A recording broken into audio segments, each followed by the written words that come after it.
What's up, friend? Comment vous allez? J'espère que vous allez bien. Je me porte bien par la grâce de Dieu. Ok, aujourd'hui, on va parler de comment joindre le Army, les différentes étapes pour joindre le military. Je vais dire military parce que Army, c'est une seule branche. Military, c'est toutes les branches. Ok, cool. Il faut savoir que le military, c'est la branche militaire. Il y a plusieurs branches. Ça compose de le Army, le Air Force, le Navy, le Marines, la branche qui est plus facile, qui recrute tout le monde et tout le monde là, c'est le Army. Donc c'est pour ça qu'on parle tout le temps de Army, d'accord? Sinon il y a d'autres branches il y a le Air Force, il y a le Navy.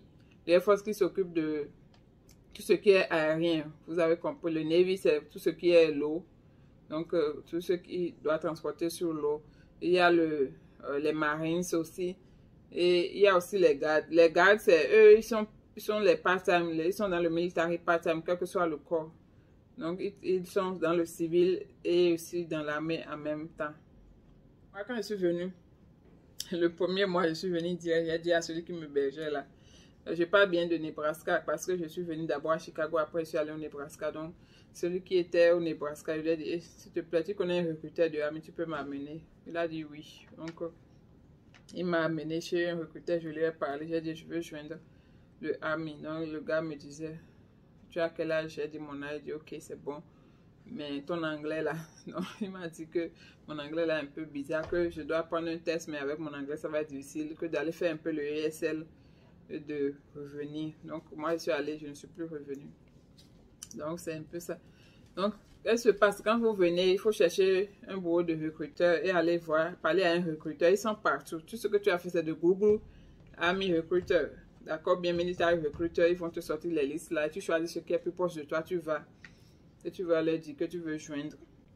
Si c'est le Army, ils prennent, même si ton anglais n'est pas bon, ils vont te prendre. Et j'ai des amis qui ont fait, leur anglais n'était pas super bien, mais ils avaient un peu, c'est des gens qui ont déjà fait pratiquement un an et demi dans le pays, donc ils comprenaient un peu quelque chose. Parce que quoi, quand tu vas aller voir ton recruteur, il va te dire, fais passer un test qu'on appelle le test de ASVAB, d'accord? C'est un test d'aptitude, quelque chose. Il y a maths, il y a physique, il y a connaissance générale, il y a un peu de tout dedans. Donc c'est bien si tu connaissais déjà, mais si ton niveau d'anglais, et tout ça c'est en anglais, d'accord? Donc si ton niveau d'anglais n'est pas bon, ça va être difficile pour toi, tu risques de score petit. Donc, et ce que tu score petit, c'est comme si ton niveau n'est pas bon, alors que c'est juste parce que la chose est en anglais que tu as score petit. Sinon, c'est des choses qu'on connaît correctement. Donc, tu peux attendre 1 an ou 2 ans avant d'aller voir un recruteur. Comme tu peux juste aller tout de suite le voir ton niveau d'ASVAB et maintenant tu retournes chez toi pour te préparer encore pour le ASVAB, d'accord? Tu vas parler au recruteur, il te fait passer un test d'ASVAB. Par rapport à ton niveau, il va te dire d'aller t'étudier, de revenir. Maintenant, dès que tu reviens, toi tu t'es préparé, tu dis que tu es prêt, tu viens encore, tu passes ton test de ASVAB. Et maintenant, si le score est bon, il va te dire, ok, tu es qualifié avec ton test de ASVAB. Il va te dire d'amener tous tes dossiers, acte de naissance, Social Security, Green Card, tout. Il va te dire d'amener tes papiers, tu amènes tes papiers. Et maintenant, il va te faire un programme, un rendez-vous là pour aller au MEPS. Là où on appelle MEPS, là, c'est Military Entrance Processing Center, quelque chose. Je vais mettre ça ici, moi je me rappelle pas. Donc MEPS, voilà ce que ça signifie. Donc il va te faire passer au MEPS.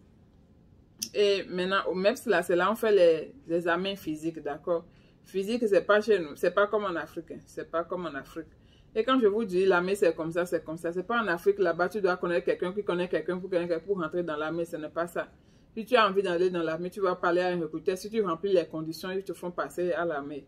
Donc, quand tu vas aller au MEPS, ils vont te faire le test physique. Physique, là, ils vont te voir, regarder tes joints, si c'est bon, ils vont regarder tes yeux, ils vont prendre ton sang pour voir si tu ne fumes pas la drogue, pour voir si tu n'as pas des maladies contagieuses. En tout cas, quand vous serez à l'état, vous allez faire les recherches sur ce qui se passe au MEPS et vous allez voir beaucoup de vidéos sur YouTube sur ça. Donc, quand vous allez au MEPS, là, ils vous font de petits examens, mouvements des membres, mouvements de corps, ils vont voir vos yeux et tout. Et si tu passes le MEPS maintenant, tu vas signer ton contrat et tu rejoins l'armée. C'est aussi facile que ça. Maintenant, quand tu rends la chose difficile, c'est quand peut-être tu n'as pas un bon niveau en ASVAB. Tu n'as pas un bon niveau d'anglais, ça ne va pas te donner un bon niveau en ASVAB, donc c'est bizarre. Mais il y a certains, j'ai des amis qui sont africains, qui sont allés, compte tenu du fait que leur niveau ils sont bien, vous voyez, ils sont bien physiquement et tout, mais leur niveau d'anglais n'était pas bon. Donc, on leur a fait passer des classes un peu comme des ESL, ou en tout cas des classes pour rehausser leur niveau d'anglais. Donc, ce qui veut dire que si ton anglais est mauvais, ne veut pas dire que tu ne peux pas aller. Donc, c'est pour ça qu'il faut toujours aller parler à un recruteur. Moi, je ne suis pas un recruteur, je ne sais pas sur quelles conditions ils choisissent les gens. Mais la première chose de faire, c'est de chercher un recruteur dans ta zone. Il faut juste Google Recruiting Army, Recruiting Air Force, Recruiting Navy, bien quel que soit le corps que tu veux. Et ça va te pop-up les adresses. Tu vois dans leur bureau, tu leur dis, hi, my name is this. I would like to join the army. What can I do? Donc, là, ils vont te dire, ok, tu vas faire ci. Ils vont te poser des questions d'abord. Est-ce que tu as fait la prison? Est-ce que tu as des tickets? Est-ce que tu as des accusations au tribunal? Tout ça là, pour voir si tu es légalement correct. Et puis, en tout cas, ils vont faire ce qu'on appelle le screening, quoi. Pour screen, pour te voir si tu es pré-qualifié d'abord. Et après, tu fais ASVAB, et après, tu vas au MEPS. Et après le MEPS, maintenant, tu es schedule pour aller faire la formation militaire qui dure pratiquement entre 4 et 6 semaines, entre 8 et 10 semaines selon la formation que tu as choisie, selon le boulot que tu as choisi, tout ça. C'est très facile, c'est aussi facile que ça. Donc, c'est un peu ça. Pour ceux qui sont intéressés, ce que je conseille, c'est d'aller sur YouTube, Google, et Google les différents corps, d'accord? Et maintenant, tu sais les différents corps, tu sais qu'il y a Army, il y a Air Force, il y a Navy, il y a Marines, tout ça là. Maintenant, tu Google les corps là. Tu vas sur YouTube, tu regardes les vidéos sur les gens qui sont dans ces corps, qui font les vidéos. Il y a plein de vidéos dehors. Et tu regardes ce que tu aimes. Et maintenant, tu choisis avant d'aller voir les recruteurs. Parce que si tu ne sais rien, tu ne sais pas que si Air Force qui est mieux que Marine, tu ne sais pas que Navy est mieux que Air Force, tu ne sais pas quelque chose, tu vas voir le recruteur de Army. Lui, il va te brancher. Surtout les gens de Army là, ils recrutent tout le monde. Ils vont en 2 jours là, tu vont te porter la bille là. Tu vas dire, oh, si je savais. Donc, il faut bien faire vos recherches avant de choisir le corps dans lequel vous voulez partir. Donc, tout ce qui concerne le military, c'était tout. C'était pas beaucoup. C'est très simple, comme je vous l'ai dit. ASVAB, il y a en ligne, il y a des vidéos YouTube, il y a des sites sur lesquels tu peux trouver des cours d'ASVAB, il y a des livres d'ASVAB que tu peux lire pour t'entraîner. Je connais un ami, lui, dès qu'il a mis le pied au pays, là, il est allé chercher le livre d'ASVAB, il a commencé à lire, à traiter tous les exercices qui sont dedans là. Même avant d'aller trouver boulot, avant que ses papiers n'arrivent, lui savait déjà qu'il veut aller dans l'armée. Donc, il avait commencé à traiter tous les exercices qui sont dans le livre jusqu'à ce que, quand il est allé parler au recruteur, il a passé son test d'ASVAB et puis il est passé. Et puis après, on l'a schedule, il a fait tout le reste et puis il est parti. Donc, il n'a même pas perdu du temps jusqu'au... Tout son processus a pris pratiquement 1 an ou 2 parce que compte tenu du fait qu'on n'est pas des Américains, on est des étrangers, on a juste la green card. Ils font beaucoup de background check, d'accord? Ils font beaucoup de recherches sur nous. Donc, ça fait que notre procédure dure un peu, puisque pour les gens qui sont d'ici. Donc, c'est un peu ça. Du coup, sa procédure a pris pratiquement entre 1 an et 1 an et demi, et puis il est parti. Donc, c'est un peu ça.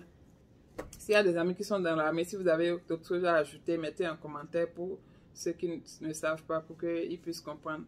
Donc, merci de m'avoir suivi. N'oubliez pas de vous abonner. Pour ceux qui me demandent sur l'armée, s'il y a d'autres questions que je n'ai pas répondues, mettez en commentaire, je vais essayer de répondre. Merci.